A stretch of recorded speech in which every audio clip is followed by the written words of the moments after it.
അസ്സലാമു അലൈക്കും വറഹ്മത്തുള്ളാഹി വബറകാതുഹു. ഇന്നത്തെ വീഡിയോ നിങ്ങൾക്കെല്ലാവർക്കും ഉപകാരപ്പെട്ടൊരു വീഡിയോ ആണ്. നാം ഓരോരുത്തരും ജീവിതത്തിൽ പല പ്രയാസത്തിലും ബുദ്ധിമുട്ടിലും വിഷമത്തിലുമായിരിക്കും ജീവിക്കുന്നത്. നമ്മുടെ ജീവിതത്തിൽ എല്ലാവിധ പ്രയാസങ്ങളും വിഷമങ്ങളും എടങ്ങേറുകളും രോഗങ്ങൾ എല്ലാം മാറിക്കിട്ടാൻ നമ്മുടെ ജീവിതത്തിൽ നല്ല ഹൈറും വിജയമൊക്കെ ഉണ്ടാവാൻ നാം പതിവാക്കേണ്ട ഒരു ദുആനെ കുറിച്ചിട്ടാണ് ഇന്ന് ഞാൻ പറയുന്നത്. എൻ്റെ കയ്യിൽ ഒരുപാട് പണമുണ്ട്. എത്ര പണം എൻ്റെ കയ്യിലുണ്ടായിട്ടും എൻ്റെ കാര്യങ്ങൾക്ക് അത് തികയുന്നില്ല. പണം കയ്യിലുണ്ടായിട്ടും നമ്മുടെ ആവശ്യങ്ങൾക്ക് തികയാത്തൊരവസ്ഥ. എന്നും വീട്ടിൽ അസുഖമാണ്. പല വിധത്തിലുള്ള ബുദ്ധിമുട്ടുകൾ ഇന്ന് എൻ്റെ ജീവിതത്തിലുണ്ട്. അങ്ങനെ നമ്മുടെ ജീവിതത്തിൽ ഒരു ബർക്കത്തില്ലായ്മ നിങ്ങൾക്ക് അനുഭവിക്കുന്നുണ്ടോ? നിങ്ങളുടെ ജീവിതത്തിൽ ഒരു ബർക്കത്തില്ലായ്മ നിങ്ങൾ അനുഭവിക്കുന്നുണ്ടോ? എന്നാൽ അതിനൊരു പരിഹാരമാണ് കേട്ടോ ഈ ദുആ. ഇതൊരു സ്വലാത്തും കൂടിയാണ്. നമ്മുടെയൊക്കെ ഉള്ളിൽ ദാരിദ്ര്യം എന്നതുകൊണ്ട് നാം ഉദ്ദേശിക്കുന്നത് ഭക്ഷണം ഇല്ലാത്ത അവസ്ഥ, ഭക്ഷണം കിട്ടാത്ത അവസ്ഥ എന്നൊരു ചിത്രമായിരിക്കും ദാരിദ്ര്യം എന്ന വാക്ക് കേട്ടാൽ നമ്മുടെ ഉള്ളിൽ വരിക. പക്ഷേ ദാരിദ്ര്യം എന്നത് ഒരു ഭക്ഷണത്തിൻ്റെ കാര്യം മാത്രമല്ല അതിൽ ഉൾപ്പെടുന്നത്. അത് സാമ്പത്തിക പ്രശ്നങ്ങൾ, ശാരീരിക പ്രശ്നങ്ങൾ, രോഗങ്ങൾ, ആരോഗ്യ പ്രശ്നങ്ങൾ, ഇങ്ങനെയുള്ള എല്ലാവിധ ബുദ്ധിമുട്ടുകളും പ്രയാസങ്ങളൊക്കെ ഉൾപ്പെടുന്ന ഒന്നാണ് ഈ ദാരിദ്ര്യം എന്നതുകൊണ്ട് ഉദ്ദേശിക്കുന്നത്. നമ്മുടെ ജീവിതത്തിൽ നാം ഇപ്പോൾ അനുഭവിക്കുന്ന ദാരിദ്ര്യത്തിൽ നിന്ന് കരകയറാൻ നമുക്ക് ഈ ദുആ എല്ലാ ദിവസവും പതിവാക്കേണ്ടതുണ്ട്. അതുപോലെ തന്നെ നമ്മുടെ ജീവിതത്തിൽ നാം പോലും അറിയാതെ, ഇനി നാം അറിഞ്ഞിട്ടും നിസ്സാരമായിട്ട് ചെയ്യുന്ന കുറച്ച് കാര്യങ്ങളുണ്ട്. അവയും ഇന്നത്തെ വീഡിയോയിൽ ഞാൻ പറയുന്നുണ്ട് കേട്ടോ. ഒരുപാട് കാര്യങ്ങൾ ദാരിദ്ര്യം വരുത്തുന്ന കാര്യങ്ങളുണ്ട്. പക്ഷേ എല്ലാം കൂടെ ഈ വീഡിയോയിൽ ഉൾപ്പെടുത്താൻ കഴിയാത്തത് കൊണ്ട് ഒരു 10-11 കാര്യങ്ങൾ ഞാൻ ഈ വീഡിയോയിൽ പറയുന്നുണ്ട് കേട്ടോ. ദാരിദ്ര്യം വരുത്തുന്ന കുറച്ച് കാര്യങ്ങൾ ആദ്യം ഞാൻ പറയാം കേട്ടോ. അതിലെ ഒന്നാമത്തെ കാര്യമാണ്, പ്രിയപ്പെട്ടവരെ, നമ്മളിൽ ആരൊക്കെയാണ് ബാത്റൂമിൽ ടോയ്ലറ്റിലേക്ക് കയറുമ്പോഴുള്ള സുന്നത്തുകൾ പാലിച്ച് കയറുന്നവർ? ബാത്റൂമിലേക്ക് കയറുമ്പോഴുള്ള സുന്നത്തുകൾ പാലിക്കാതെ ബാത്റൂമിൽ കയറിയാൽ അതൊരു ദാരിദ്ര്യം വരാനുള്ള കാരണമായിട്ടുള്ള ഒന്നാണ് കേട്ടോ. ബാത്റൂമിൽ കയറുമ്പോൾ തല മറക്കുക, ഇടത് കാൽ ബാത്റൂമിൽ പ്രവേശിക്കുമ്പോൾ ഇടത് കാല് വെക്കുക, ബാത്റൂമിൽ നിന്ന് ഇറങ്ങുമ്പോൾ വലത് കാൽ വെക്കുക, ബാത്റൂമിൽ കയറുമ്പോഴുള്ള ദുആ, ഇറങ്ങുമ്പോഴുള്ള ദുആ, ഇതൊക്കെ നാം പഠിച്ചതാണ്, നമുക്ക് അറിയുന്നതും കൂടിയാണ്. പക്ഷേ ഇതൊന്നും നാം അത്ര കാര്യമാക്കാതെ നിസ്സാരമായി കണ്ടിട്ട് ഇത് നിസ്സാരമാക്കിയിട്ട് ചൊല്ലാതെ സാധാരണ ഒന്നും കാര്യമാക്കാതെ മാത്രം പോകുന്നു വരുന്നു അങ്ങനെ ചെയ്യുന്നത് അത് ദാരിദ്ര്യം വരുന്ന കാര്യമാണ് കേട്ടോ. ഇനി നിങ്ങൾ ബാത്റൂമിൽ പോകുമ്പോൾ, നിങ്ങൾ ടോയ്ലറ്റിൽ പോകുമ്പോഴൊക്കെ ദുആ നിങ്ങൾക്ക് അറിയില്ലെങ്കിൽ അത് യൂട്യൂബിലും പിന്നെ അതുപോലെ ഗൂഗിളിലൊക്കെ നമുക്ക് അവൈലബിൾ ആണ് ദുആകൾ. അത് പഠിച്ചിട്ട് കയറുമ്പോഴുള്ള ദുആ ചെല്ലുക, ഇറങ്ങുമ്പോഴുള്ള ദുആ ചെല്ലുക കേട്ടോ. പിന്നെ അതുപോലെ തന്നെ രണ്ടാമത്തെ ഒരു കാര്യമാണ് വുളു എടുത്തതിന് ശേഷം ആ വെള്ളം തുടക്കുക. ഇതും ദാരിദ്ര്യം വരുന്ന ഒരു കാര്യമാണ് കേട്ടോ. ഇനി മൂന്നാമത്തെ കാര്യമാണ് വലിയ അശുദ്ധിക്കാർ കുളിക്കാതെ ഭക്ഷണം കഴിക്കുക. ഇനി നാലാമത്തത് പൂർണ്ണനഗ്നനായിട്ട് ഉറങ്ങുക. ഇനി അഞ്ചാമത്തതാണ് ഭക്ഷണം വീണാൽ അതിനെ നിസ്സാരമാക്കിയിട്ട് അത് എടുക്കാതെ നമ്മുടെ ഭക്ഷണം കഴിക്കുക.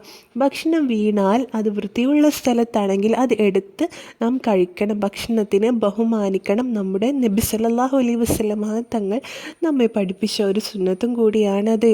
പിന്നെ അതുപോലെ തന്നെ ഉള്ളിത്തോല് കരിക്കുക. ഇത് ദാരിദ്ര്യം വരുന്ന കാര്യമാണ്. അടുത്തതാണ് രാത്രിയിൽ വീട് അടിച്ചു വാരുക.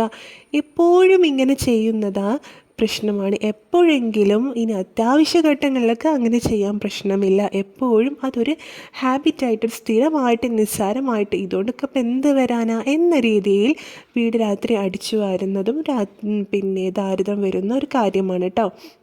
ഇനി അടുത്തതാണ് റൂമിൽ വേസ്റ്റ് കൂട്ടിയിടുക. അതായത് നാം ഉപയോഗിക്കുന്ന റൂമിൽ, നമ്മുടെ ബെഡ്റൂമിലായിക്കോട്ടെ, ഇനി ഡൈനിങ് ഹാൾ, നമ്മുടെ വീട്ടിൽ ഒരു വൃത്തിയില്ലാതെ ചില സ്ഥലങ്ങളിലൊക്കെ വേസ്റ്റ് ഇങ്ങനെ കൂട്ടിയിടുക. അതിനൊരു പ്രത്യേക ഒരു വേസ്റ്റ് ബിന്നൊക്കെ വെച്ചിട്ട് അതിലേക്ക് ഇടാം. കൂട്ടിയിടുന്നൊരു അവസ്ഥ ഇതും ദാരിദ്ര്യം ഉണ്ടാകുന്ന കാര്യമാണ്. ഇനി അടുത്തതായിട്ട് ഇന്നത്തെ കാലഘട്ടത്തിൽ വളരെ നിസ്സാരമായിട്ട് കാണുന്നൊരു കാര്യമാണ് മാതാപിതാക്കളെ അവരുടെ പേര് വിളിക്കുക.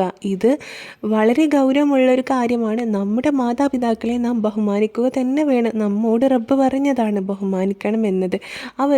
അവർക്ക് വേണ്ട ആദരവ് നാം കൊടുക്കണം. തന്നെ നിസ്കാരത്തെ നിസ്സാരമാക്കുക, സമയത്തിന് നിസ്കരിക്കാതെ നിസ്കാരത്തെ പിന്തിപ്പിക്കുന്നത്, മക്കളോട് നിസ്കരിക്കാൻ കൽപ്പിക്കാത്തത്, മക്കളെ ചെറുപ്പത്തിലേ തന്നെ നിസ്കരിക്കാൻ വേണ്ടിയിട്ട് പറയണം. അവർക്ക് പറഞ്ഞ് നമ്മുടെ കൂടെ അവരെ നിസ്കരിപ്പിക്കണം. ഇങ്ങനെയൊക്കെ മക്കൾക്ക് ചെറുപ്പത്തിലേ നിസ്കാരത്തിനോടൊരു ഇഷ്ടം വരികയും നിസ്കാരം ഒരു ശീലമായിട്ട് അവരുടെ ജീവിതത്തിൽ വരികയും ചെയ്യുന്നതാണ്. നിസ്കാരത്തെ നിസ്സാരമാക്കുന്ന വീടുകളിൽ ദാരിദ്ര്യം ഉണ്ടാകുന്നതാണ്. ദാരിദ്ര്യം എന്നത് കൊണ്ട് ഒന്നുകൂടെ പറയാണ്, അത് ഭക്ഷണമില്ലായ്മ മാത്രമല്ല, എല്ലാ കാര്യങ്ങളും, അതായത് നമ്മുടെ സാമ്പത്തിക പ്രശ്നങ്ങൾ, ശാരീരിക പ്രശ്നങ്ങൾ, മാനസിക പ്രശ്നങ്ങൾ, രോഗങ്ങൾ എല്ലാം അതിൽ ഉൾപ്പെടുന്നതാണ്. കടങ്ങളൊക്കെ അതിൽ ഉൾപ്പെടും. പിന്നെ അടുത്തതാണ് അനാവശ്യ തർക്കങ്ങൾ. വെറുതെ അനാവശ്യമായിട്ട് തർക്കിക്കുക. ഇതൊക്കെ ദാരിദ്ര്യം ഉണ്ടാകുന്ന കാര്യമാണ്. അതുപോലെ നമ്മുടെ ദുആകളിൽ നമ്മുടെ മാതാപിതാക്കളെ ഉൾപ്പെടുത്താതിരിക്കുക. നാം ദുആ ചെയ്യുമ്പോൾ നമ്മുടെ മാതാപിതാക്കൾക്ക് വേണ്ടിയിട്ട് നാം ദുആ ചെയ്യണം. ഇങ്ങനെ ചെയ്യാതെ നമുക്ക് വേണ്ടിയിട്ട് മാത്രം നാം ദുആ ചെയ്യുന്നതും ദാരിദ്ര്യം ഉണ്ടാക്കുന്ന കാര്യമാണ്. അതുപോലെ തന്നെ കാലാവസ്ഥയെ കുറ്റം പറയുക. ഇനി വെയിലാണെങ്കിൽ എന്തൊരു വെയിലാണ്, മഴയാണെങ്കിൽ ഈ നശിച്ച മഴ, ഈ ഒടുക്കത്തെ മഴ കൊണ്ട് ഒന്നിനും സാധിക്കുന്നില്ല, പുറത്തിറങ്ങാനേ പറ്റുന്നില്ലല്ലോ. ഇങ്ങനെയൊക്കെ കാലാവസ്ഥ എന്താണോ അതിനെ കുറ്റം പറയുക. അങ്ങനെ ചെയ്യാൻ പാടില്ല. ഇനി അടുത്തതാണ് പള്ളിയിലേക്ക് കടക്കുമ്പോഴുള്ള സുന്നത്തുകൾ പാലിക്കാതിരിക്കുക. പള്ളിയിലേക്ക് കടക്കുമ്പോൾ അതിൻ്റേതായിട്ടുള്ള സുന്നത്തുകളൊക്കെ ഉണ്ടല്ലോ, അതൊക്കെ പാലിച്ചിട്ട് വേണം പള്ളിയിലേക്ക് കടക്കാൻ.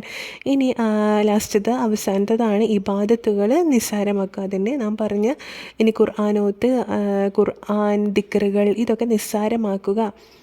ഇതും ദാരിദ്ര്യത്തിൽ ഉൾപ്പെടുന്ന ഒരു കാര്യമാണ്. ഇനി നാം നമ്മുടെ ജീവിതത്തിൽ പതിവാക്കേണ്ട ഒരു ദുആ ഉണ്ട്, അത് ഞാൻ പറഞ്ഞു തരാട്ടോ. ഈ ദുആ നിങ്ങൾ പതിവാക്കി വന്നാൽ നിങ്ങളുടെ എല്ലാവിധ പ്രയാസങ്ങൾ, ബുദ്ധിമുട്ടുകൾ, വിഷമങ്ങൾ, ഇടങ്ങേറുകൾ എല്ലാം അല്ലാഹു മാറ്റിത്തരും ഇൻഷാ അല്ലാഹ്. ഈ ദുആ മഗ്‌രിബിൻ്റെ ഇടയിൽ സൂറത്ത് വാഖിയ നാം എല്ലാ ദിവസവും ഇശാ മഗ്‌രിബിൻ്റെ ഇടയിൽ ഓതുന്നൊരു സൂറത്താണല്ലോ. ഈ സൂറത്ത് ഓതിയതിന് ശേഷം ഈ ദുആ നമുക്ക് ചൊല്ലി അള്ളാഹുവിനോട് എന്താണോ നമ്മുടെ പ്രശ്നങ്ങൾ, എന്താണോ നമ്മുടെ ആവശ്യങ്ങൾ, എന്തിലൊക്കെയാണ് നമുക്ക് വിജയിക്കേണ്ടത്, എന്തൊക്കെയാണ് നമുക്ക് വേണ്ടതൊക്കെ അള്ളാഹുവിനോട് ദുആ ചെയ്യാവുന്നതാണ്. ഇനി രണ്ടാമത്തെ ഒരു സന്ദർഭം ഈ ദുആ ചൊല്ലേണ്ടത് ളുഹ നിസ്കാരത്തിന് ശേഷവും നമുക്ക് ഈ ദുആ ചൊല്ലിയിട്ട് നമ്മുടെ പ്രയാസങ്ങൾ മാറാനൊക്കെ അള്ളാഹുവിനോട് ദുആ ചെയ്യാം കേട്ടോ.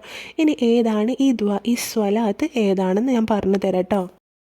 ഈ ദുആ ഞാൻ സ്ക്രീനിൽ കൊടുത്തിട്ടുണ്ട് കേട്ടോ. ഇനി ദുആ ഞാൻ ചൊല്ലിത്തരാം.